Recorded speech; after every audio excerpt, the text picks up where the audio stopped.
eu acho que ficaria satisfeito, né? Então vamos ficar de pé, irmãos, e de pé nós vamos agradecer a Deus pelaquilo que Ele vai falar. E hoje, irmãos, é substancialmente um dia muito especial, muito especial. Se todos os dias a gente já celebra aqui na Gênesis, hoje a gente devia celebrar literalmente dobrado. Vamos lá? No 3, 1, 2, 3. Papai, muito obrigado pela Tua palavra, é ela quem me sustenta e me guia no caminhar. Fala conosco hoje, em nome de Jesus, amém. Pode sentar. Irmãos, hoje é dia da Bíblia. Vamos dar uma outra salva de palmas. Dá outra salva de palmas a Jesus. Olha que coisa interessante. O tema da noite está escrito. Justamente por ser o dia da Bíblia, nós queremos evidenciar que Deus, no seu amor infinito, deixou uma carta magna escrita para todos nós. O texto que nós vamos ler é um texto que está em Hebreus. Na verdade é um texto bastante provocativo, né? Desde o seu entorno até a concepção dele. A Bíblia diz em Hebreus 4:12, apenas o núcleo do texto, né? Esse texto é muito profundo, fala do poder de penetração da palavra, né? Que ela penetra em lugares onde nada afora ela pode penetrar. Irmãos, eu quero dar uma outra notícia interessante. Espera aí, vira para a igreja. Essa moça chinesa foi batizada hoje com o Espírito Santo na classe das mulheres. Ela me encontrou, ficou tremendo igual o motor do Toyota antigo, porque os motores dos Toyotas novos hoje são bacanas, né? Bandeirante, Toyota Bandeirante. Que felicidade ver Pichu batizada no Espírito Santo. Obrigado, Pichu. Irmãos, então esse texto ele fala do poder de penetração da palavra, mas a parte que nos interessa nessa noite é essa, apenas que está em tela. Pois a palavra de Deus, ela é... No tom que vocês colocaram, a palavra está morta. A palavra de Deus é viva e eficaz. Vamos fazer um coral agora. Desse lado, viva, e desse lado, eficaz. Vamos lá? A palavra de Deus é viva e eficaz. Agora só o meio. A palavra de Deus é viva e eficaz. Toda a igreja. A palavra de Deus é viva e eficaz. É isso, irmãos, que a palavra de Deus é. E a partir dessa ideia nós vamos consolidar a nossa caminhada. Eu estava pensando como nós somos desunidos até na data de celebração desse dia que é tão importante, o dia da Bíblia Sagrada. Aqui no Brasil foi promulgada uma lei, a lei 10.335, se não me engano. O ano eu lembro foi 2021, aliás 2001, melhor dizendo, 10.335 de 2001, eles estabeleceram que esse dia, o segundo dia do domingo de dezembro, seria o dia oficial onde os evangélicos iriam celebrar o dia da Bíblia. Olha como nós somos desunidos. Os católicos celebram em novembro, é um outro dia, mas a lei que foi promulgada para nós é essa lei, nós estamos celebrando hoje por causa disso. Essa data foi sob a influência do dia da Bíblia no Reino Unido, que é um dia, segundo dia de domingo, eles celebram lá também o dia da Bíblia. Lá nos Estados Unidos, até hoje, eles não têm o dia da Bíblia. O que eles têm é o National Bible Week, a semana da Bíblia Sagrada, que eles celebram a semana inteira a existência da Bíblia Sagrada, na semana que eles chamam de a Semana da Graça. Os Estados Unidos têm uma semana inteira que eles celebram a graça de Deus, que inunda o coração dos cristãos, e é nessa semana que eles celebram a Semana da Bíblia. Não tem um dia, é a semana inteira. Hoje, irmãos, nós estamos aqui com muita alegria no nosso coração, uma alegria renovada pelo presente que Deus nos deu. A Bíblia é, sem dúvida, depois da salvação consolidada na cruz, o melhor presente que nós poderíamos ter ganho da parte de Deus. E eu queria começar falando de mim e dos impactos que eu tive na Bíblia. É lógico que Deus construiu uma história para que eu me aproximasse do Evangelho. Eu tive uma secretária de papai que era crente, que me deu a primeira pancada de um anúncio de um plano de Deus na minha vida, depois um motorista, e nesse processo, namorando com a André se converte, e aí ela foi um instrumento precioso de Deus para minha conversão. Eu não posso deixar de render gratidão a Andréa nunca, por essa oportunidade que eu tive de estar mais próximo de Deus, porque ela orou, ela intercedeu e ela era literalmente uma metralhadora, era a Bíblia o tempo todo comigo. E aí eu terminei um dia, e eu necessitava disso, porque tem muitas pessoas que, por causa do sentimento de desejar agradar a parentes, terminam vindo para a igreja sem nunca terem tido uma experiência com Deus.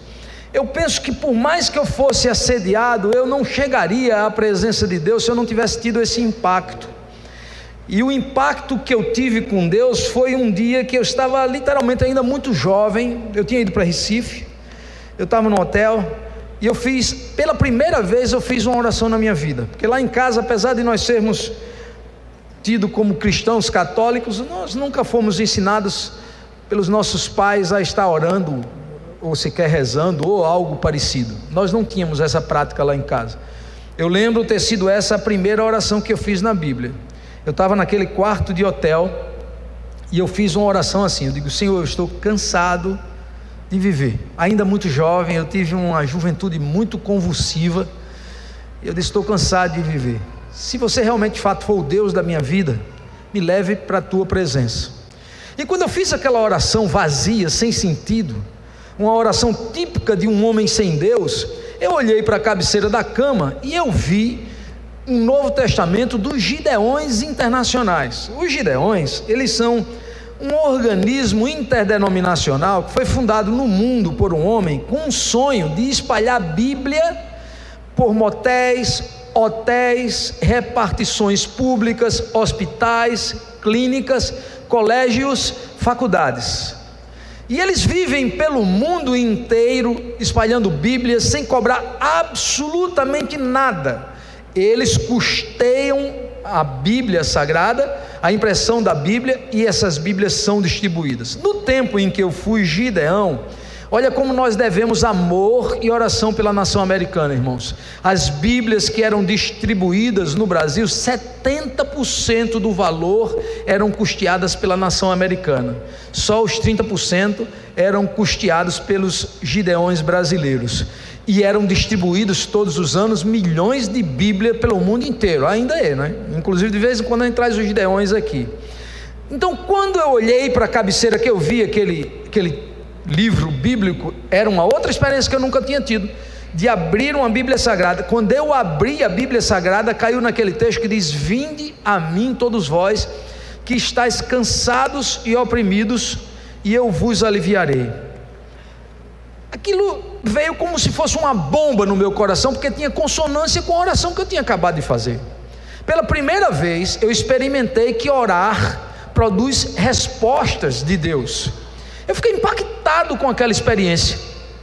Quando eu abri, que vi o texto, eu digo: é Deus me respondendo. Ele não quer me levar, ele tem alguma coisa para que eu possa realizar aqui. Mas eu fui dormir depois daquela experiência, sem ainda nenhuma conclusão daquilo. Na outra semana, nós estávamos vivendo uns dias muito cheios de serviço no escritório que eu trabalhava. Eu era comprador de uma usina, e eu tive uma ideia de domingo de noite, de 6 horas da noite, ir no escritório para deixar as coisas mais ou menos arrumadas, porque quando eu chegasse no outro dia de manhã, eu já tinha acelerado o processo. Eu pensei na minha cabeça, né? Eu vou trabalhar aí de 7 horas até umas 10 no escritório, e aí na segunda-feira eu já alivio uma parte do meu serviço.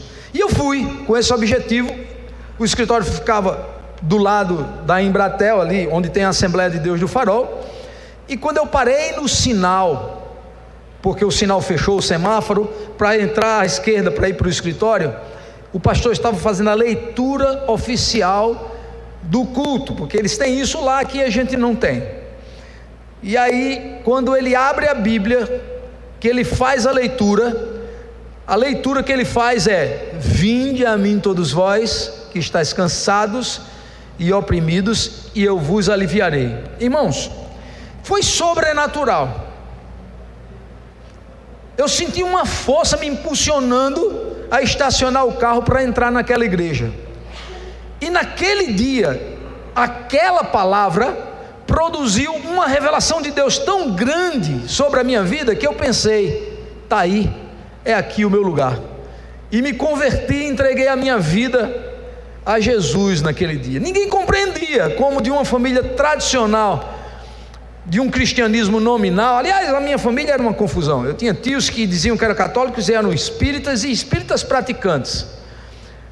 E aí de repente eu convertido, meu pai olhou para mim e disse assim: rapaz, tu não demora 2 meses nesse lugar. Depois ele disse: não demora 3, não demora 4, não demora 5, e foi perdendo a noção do tempo e disse assim: pronto, já ficou, não sai mais.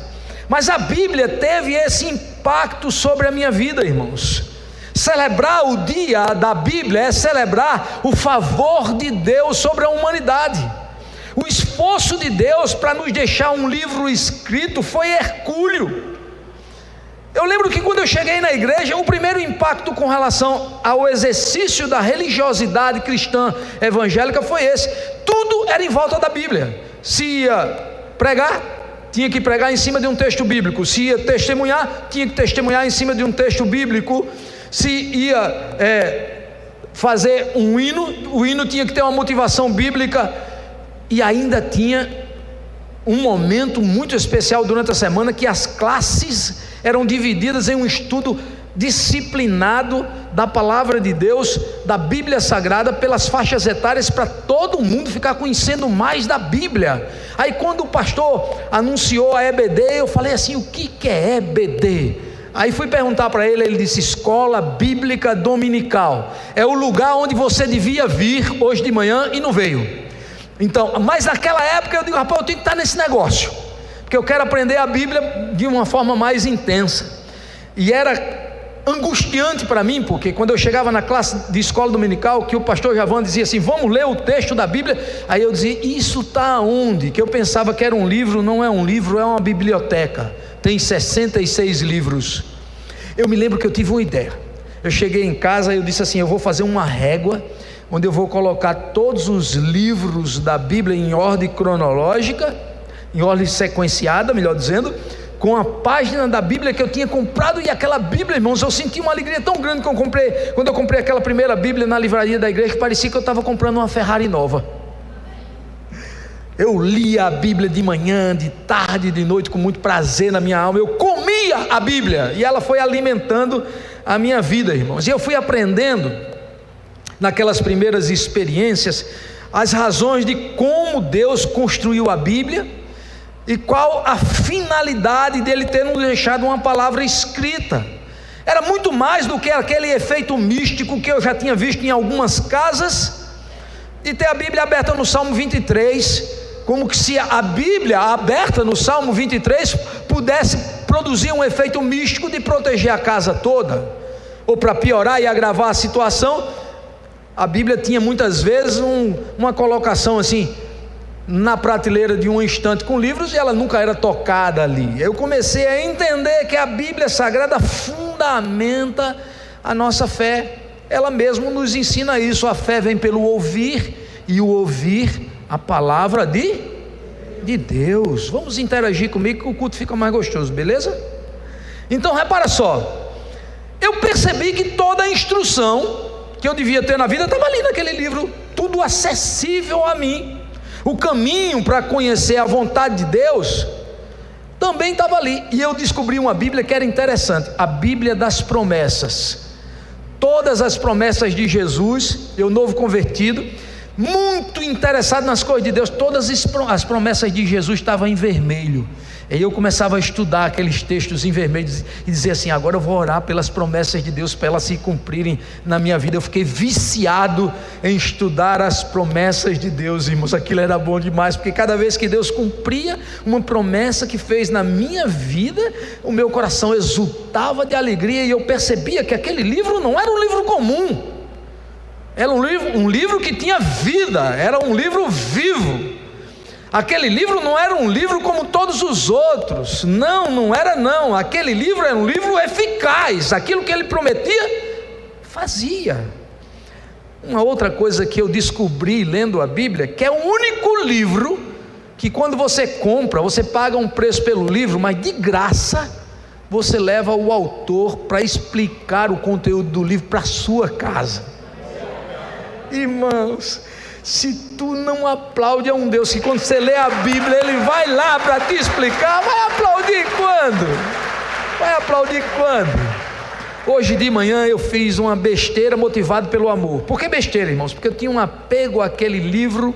Eu peguei a minha Bíblia de trabalho, a minha Bíblia de leitura, a minha Bíblia de estudo, a minha Bíblia amada, e eu quis dar uma demonstração de amor à igreja, e eu fiquei assim torcendo, ninguém vai querer uma Bíblia velha, não, vai não, eu vou levar, e aí ninguém pega, depois eu levo para casa e tudo certo. Eu fiz o que o meu coração estava mandando.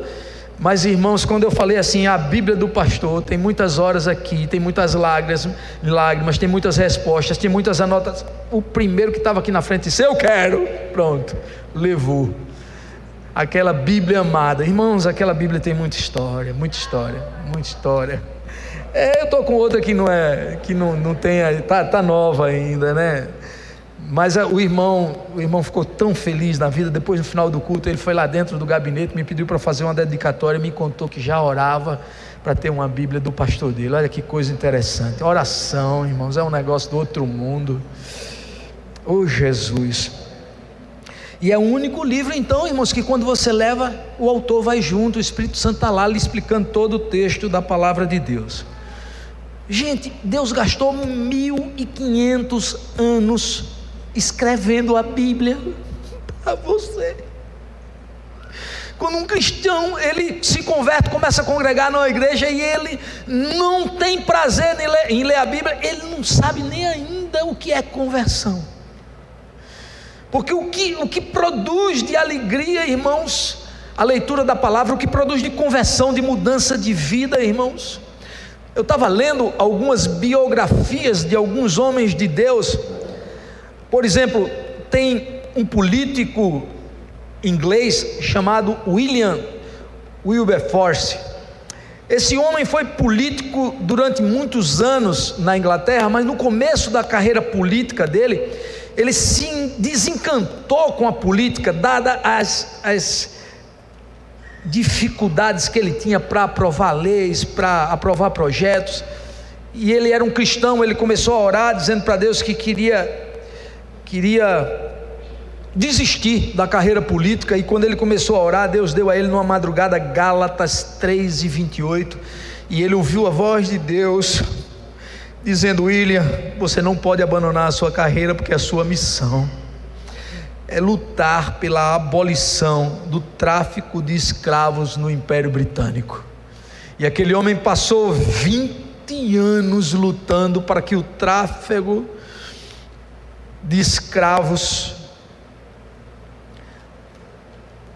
fosse abolido na Inglaterra, por causa de Gálatas 3:28, um texto que diz que não faz sentido o cristão se converter e ainda ter escravos dentro da sua casa. Nós não somos mais escravos, somos livres em Cristo Jesus.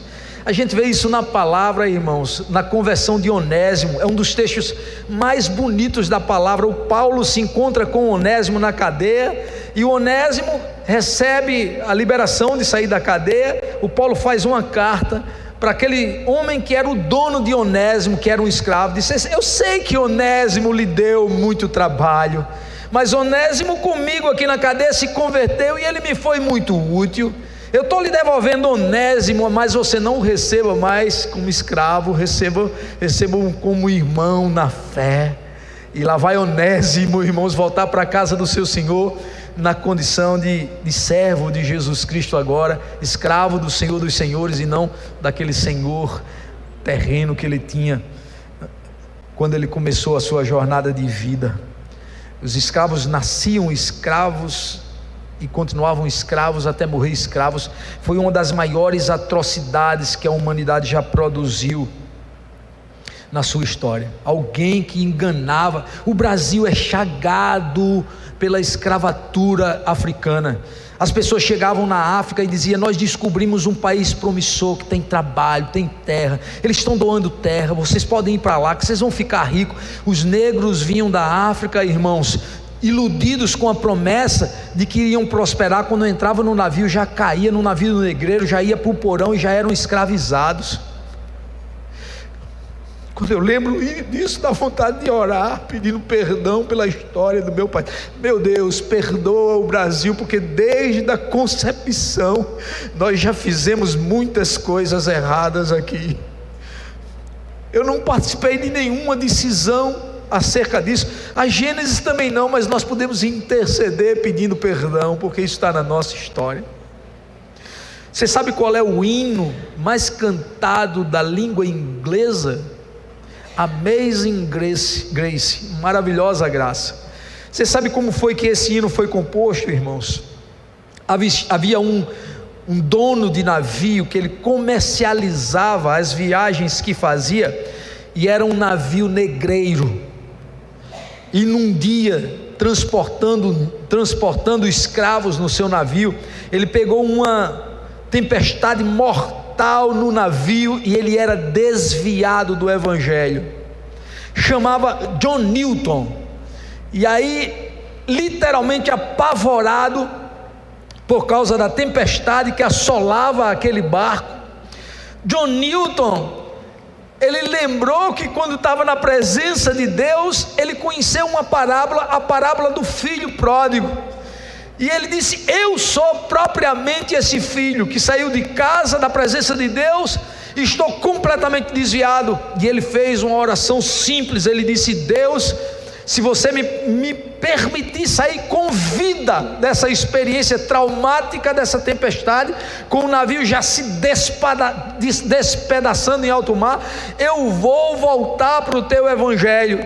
Ele voltou para o evangelho, irmão, se tornou um pastor anglicano, e no primeiro culto que ele oficiou, ele compôs esse hino, Amazing Grace, e o hino foi cantado pela primeira vez na igreja, na noite da sua consagração, e ele parou de servir de instrumento de Satanás com aquele navio que transportava escravos.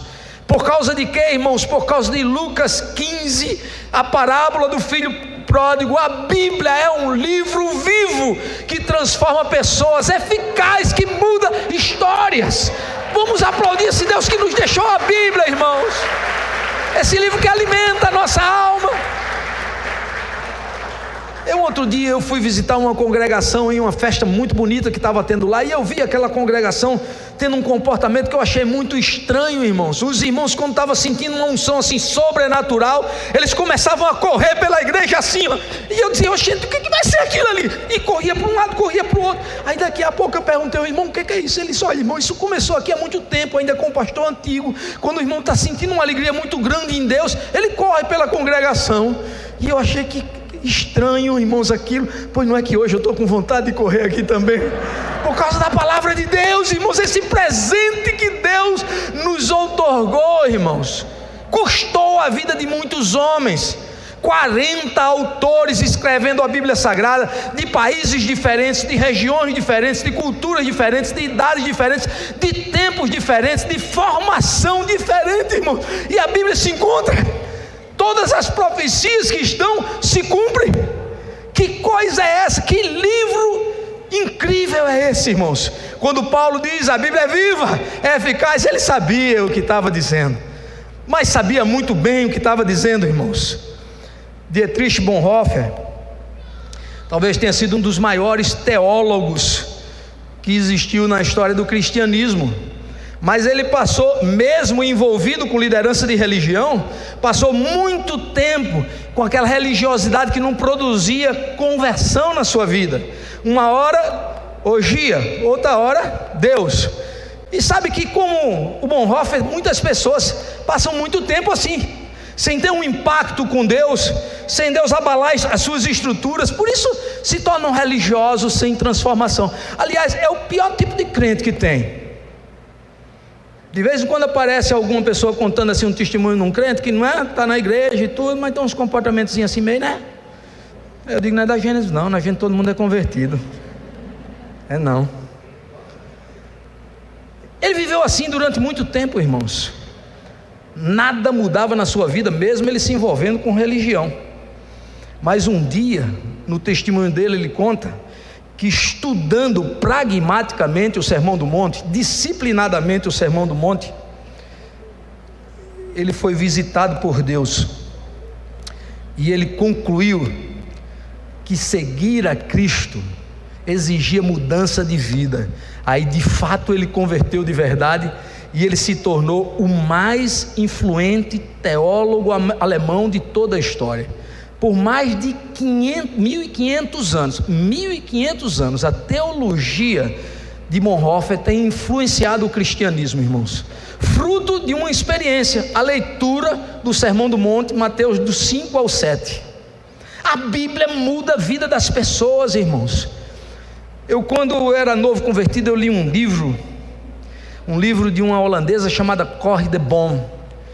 Que livro apaixonante, irmãos. No nazismo, aquela mulher escondeu dezenas e dezenas de judeus no porão da sua casa, e ela não era uma judia, terminou sendo presa por causa disso, e quase morta. Parte da sua família foi morta por conta disso. Aquele sentimento de uma ponta de ódio, uma ponta de tristeza veio ao seu coração. Mas uma vez ela esteve aqui em Garanhuns, eu fui ver o testemunho dela, e ela contou naquele dia uma coisa linda, irmãos. Ela disse que depois de alguns anos que ela tinha saído do campo de concentração, ela teve a oportunidade de se encontrar com um soldado. Na hora em que ela se encontrou com um soldado, ela lembrou de Mateus 18, 21 e 22. Texto que Pedro chegou muito angustiado para Jesus e disse: meu irmão pecou contra mim, o que é que eu faço? E Jesus disse: é para perdoar. Quantas vezes? 1, 2, 5, 7? Não, 70 vezes 7. Ela olhou para o rapaz que ele levou presa e tomou a decisão de abraçá-lo, de perdoá-lo e de beijá-lo. Só a Bíblia faz isso, irmãos. Só a Bíblia faz isso. Nós estamos aqui hoje por causa de Lutero, que irrompeu com toda a tradição religiosa que ele fez parte. Diz que Lutero rompeu, irmãos, porque ele começou a perceber que a igreja estava vendendo indulgências, e aquilo era um sacrilégio contra o sacrifício de Jesus Cristo. Havia literalmente negociação de valor para o perdão de pecados. Se você fosse mais rico, pagava mais; se fosse pobre, pagava menos, mas tinha um preço para pagar, sempre era com preço. Era a época das famosas indulgências.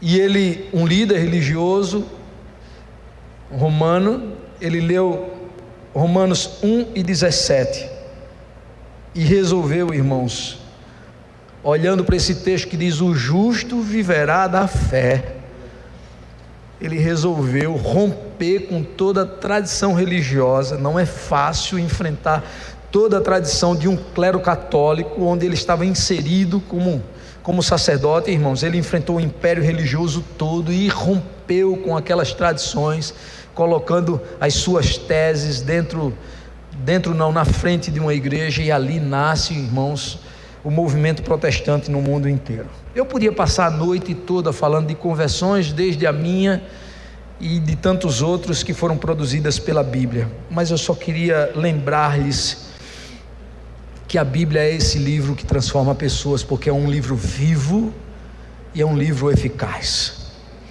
Olhando para a Bíblia, eu posso dizer que ela é a voz eterna de Deus, que vai continuar falando aos nossos corações até o último dia que a igreja estiver aqui. A cobertura dessa carta que Deus nos deixou vai desde a criação do primeiro homem, Adão, até o último dia da igreja na terra, em Apocalipse. 1.500 anos de história, para que nós possamos nos alimentar. O que está escrito, irmãos, na Bíblia, não apenas nos informa, nos transforma. Uma vez eu vi nos Gideões Internacionais, inclusive, um testemunho de um rapaz que era um traficante perigosíssimo em Goiás, e preso. Os Gideões foram lá e entregaram a Bíblia Sagrada para ele, e ele não tinha papel para fazer a maconha na cadeia. E aí ele disse para o rapaz dos Gideões que estava dando para ele: olha, irmão, não gaste Bíblia comigo não, sabe por quê? Porque se você me der, eu vou fumar, e vai ser com o papel dessa Bíblia. Ele disse, então vamos fazer um negócio, eu lhe dou e você fuma.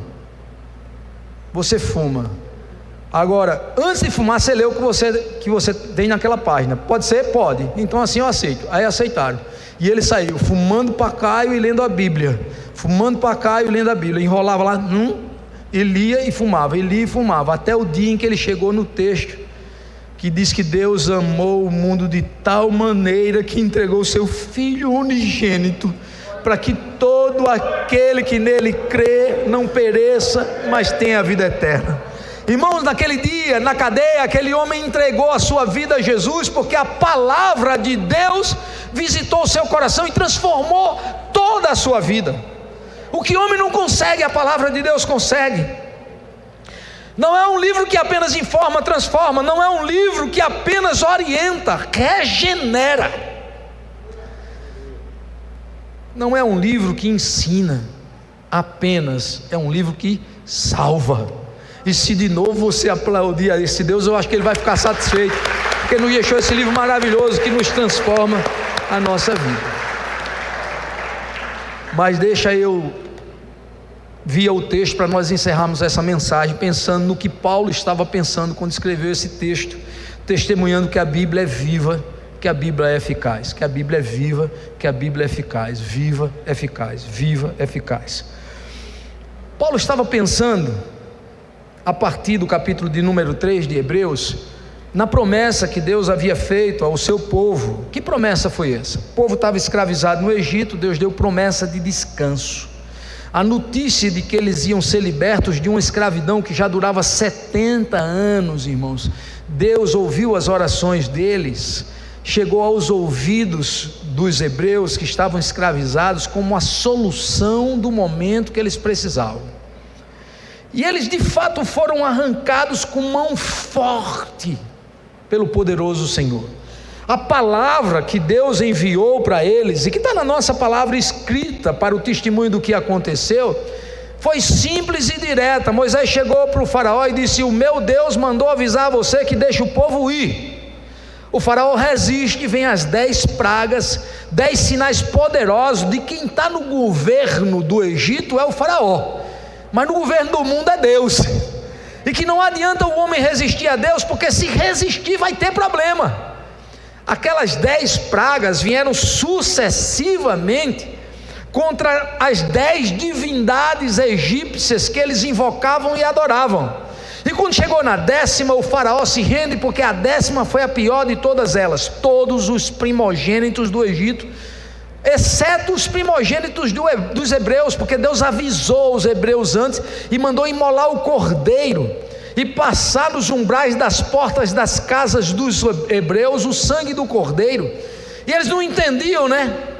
Uma venda exacerbada de isopo no mercado do Egito, aqueles ramos de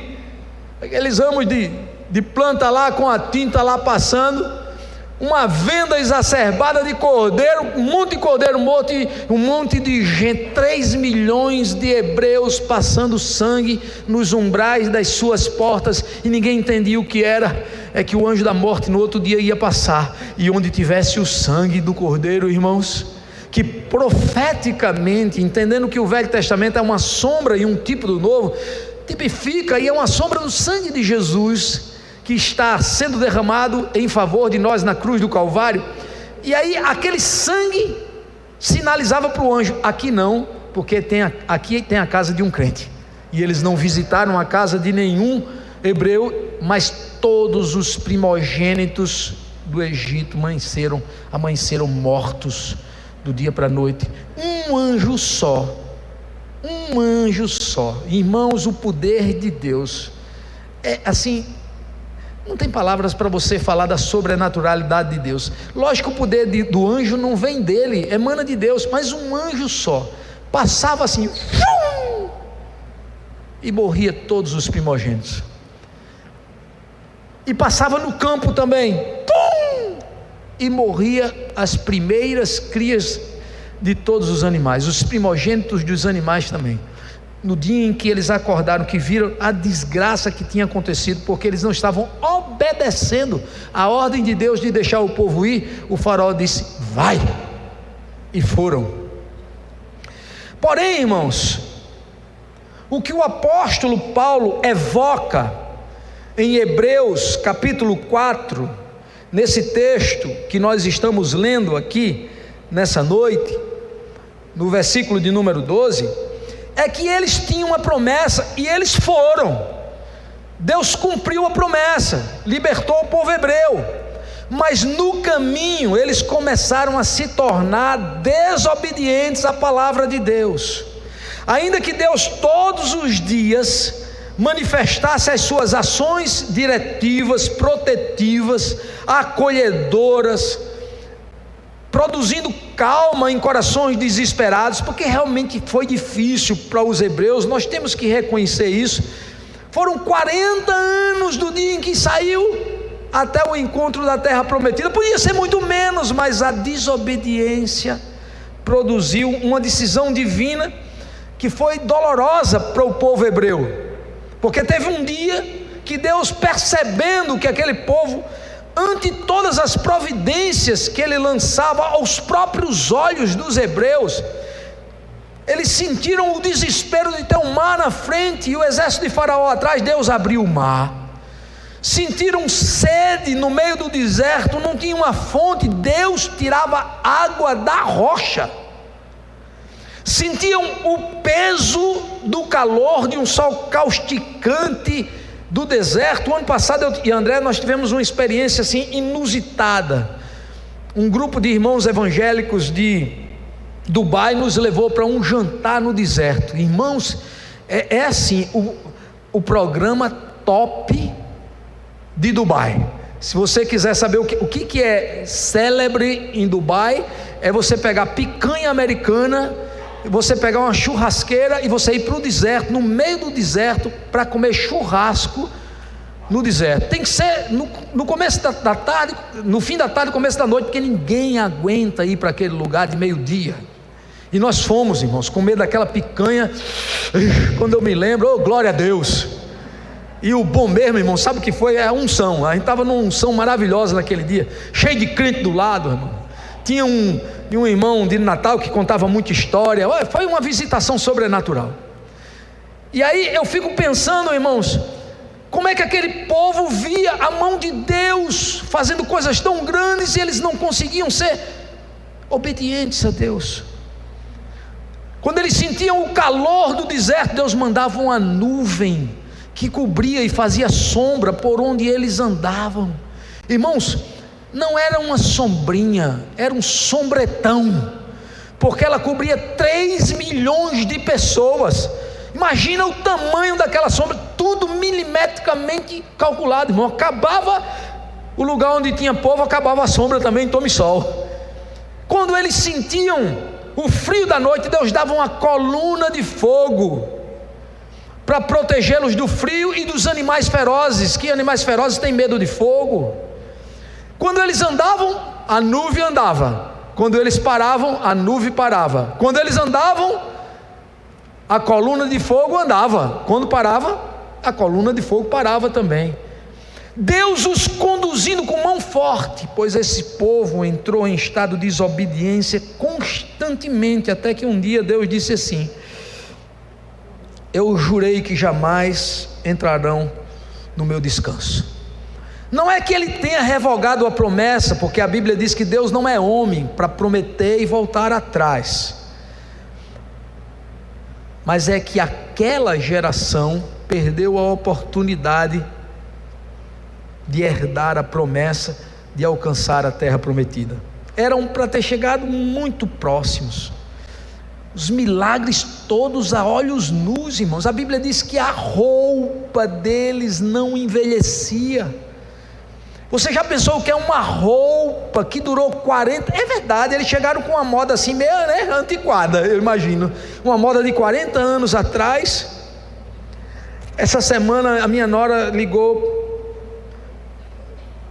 para mim e falou assim: ô tio, eu estou precisando de uma ajuda sua. Fale, filha. Seu filho, Eu disse para ele que ele tem que andar com as calcinhas assim coladinhas, com um sapato sem meia, botar um blaze.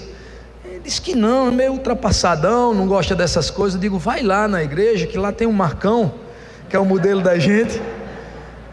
O Marcão nem viu. Eu ontem fui para a celebração da confraternização da diaconia, e depois eu fui para o evento de formatura que estava tendo lá, do grupo de família que participou da escola da família, e o Marcão estava lá com a calcinha bem colada. Eu tirei 3 fotos dele. Eu digo, toma, dá para ele, diga a ele que a moda agora é assim. 40 anos, a roupa chegou realmente desatualizada, mas era nova. E tem mais, irmãos, quando muitos deles saíram, ainda eram crianças, eles iam ficando velhos, a roupa ia crescendo.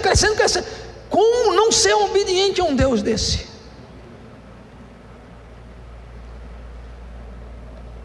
A chinela, o pé ia crescendo conforme o cara ia ficando velho, a chinela crescia também. Mas foram desobedientes, e Deus disse assim: não vão herdar o descanso que eu prometi. Por causa disso, teve que esperar 40 anos para chegar numa outra geração, a geração dos filhos. Foram eles que chegaram lá na terra prometida.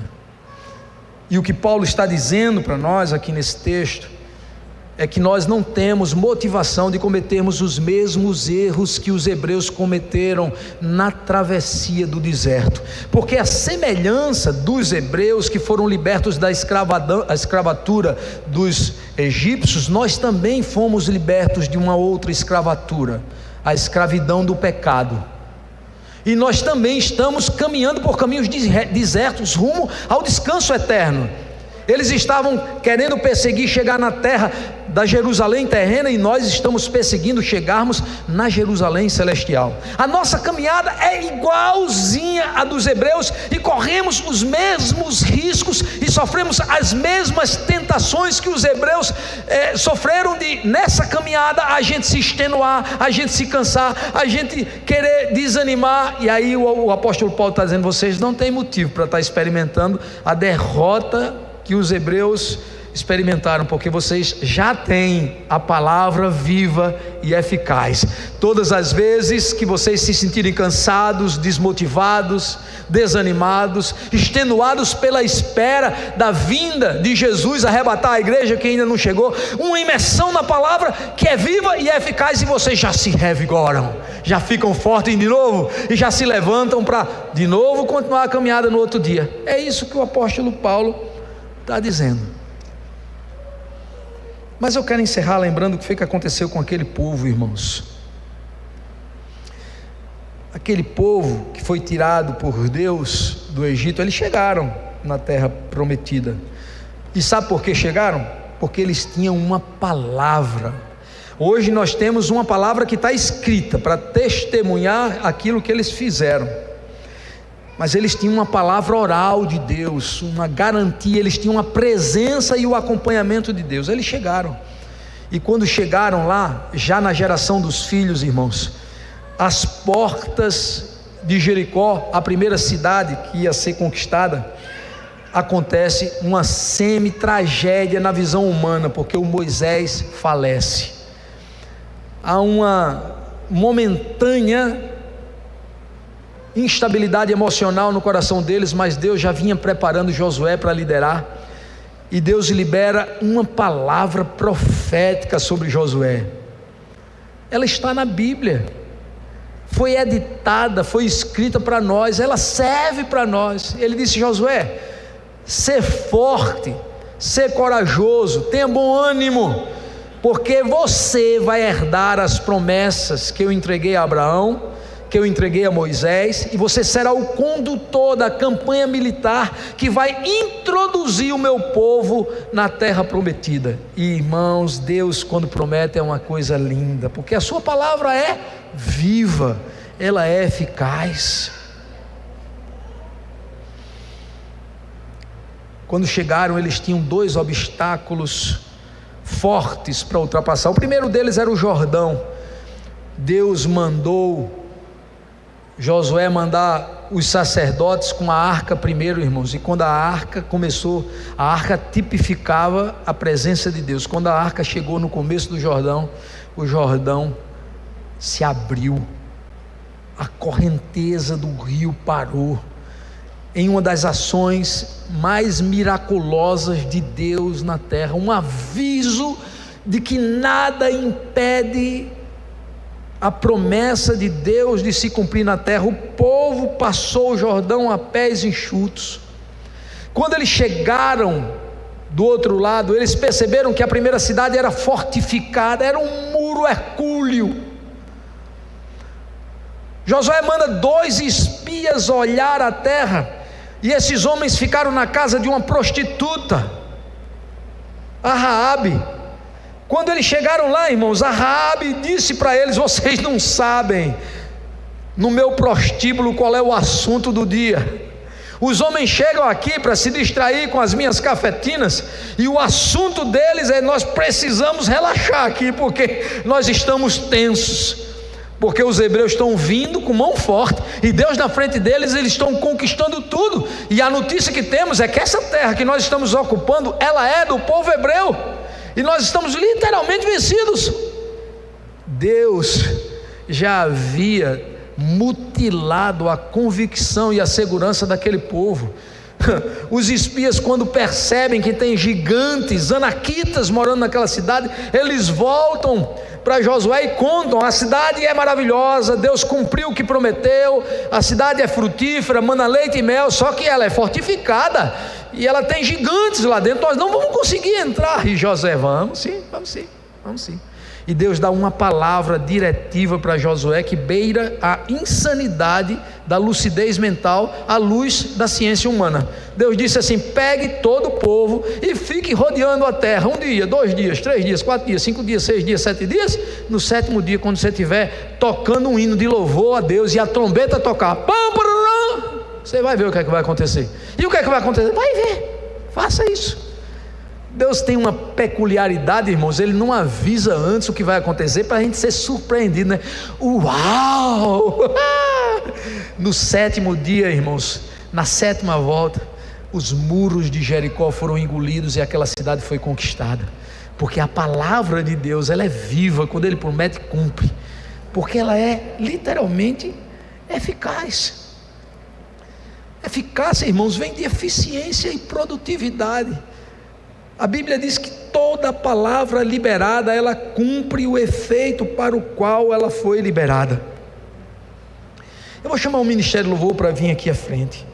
Nesse dia da Bíblia, irmãos, o aviso do apóstolo Paulo é simples, é direto e é objetivo. Vocês têm uma palavra que é viva e eficaz, vocês não podem, nem devem, nem têm desculpa de cometer os mesmos erros que atrasou tanto a chegada dos hebreus na terra prometida, porque vocês podem, se alimentando da palavra que eu deixei para vocês, se fortificarem.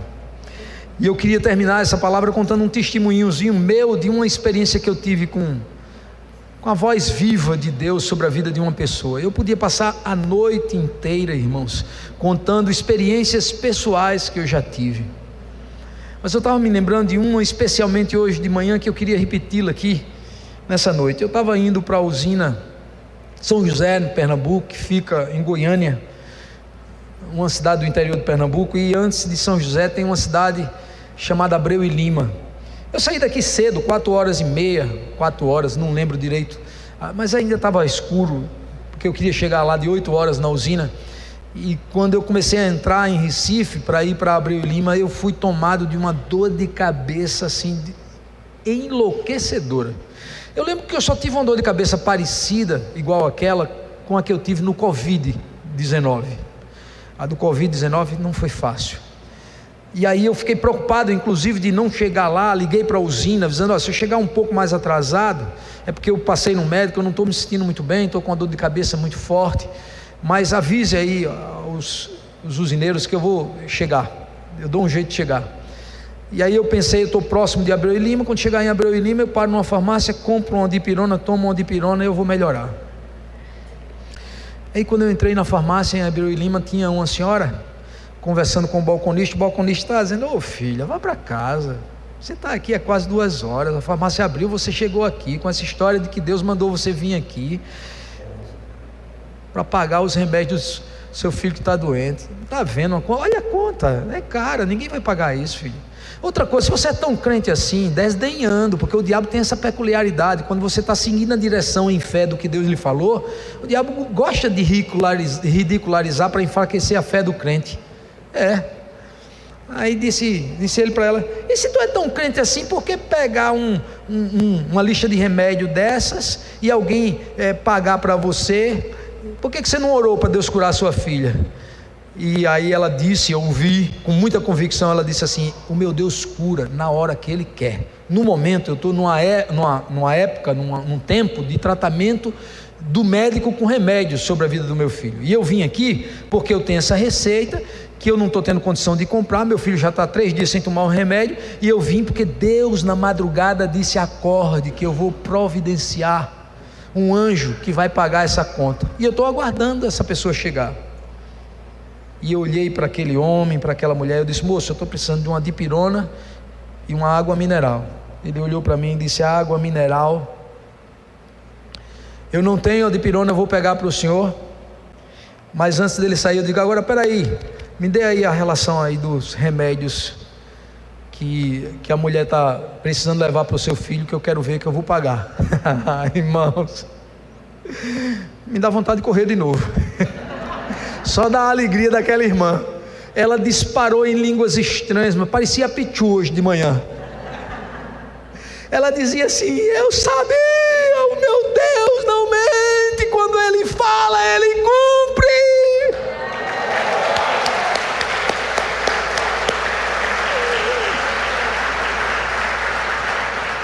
Muito educadamente, com muita dor de cabeça, isso também auxiliava. Eu fiquei em silêncio, mas a vontade que deu foi de olhar para aquele balconista e eu dizer para ele: toma, cão, se converte agora, toma esse pirulito aí que Deus te deu, tu incrédulo, sem acreditar que Deus fala nos dias de hoje. Irmãos, aquela mulher chorava, me abraçava, e eu fui-me embora dali, ainda com a dor de cabeça muito forte, querendo chegar na usina para pegar água, porque ele não tinha água na farmácia, e tomar aquele remédio. E quando eu sentei no carro, irmãos, para dar partida no carro, para ir embora, sabe o que aconteceu? A dor de cabeça sumiu.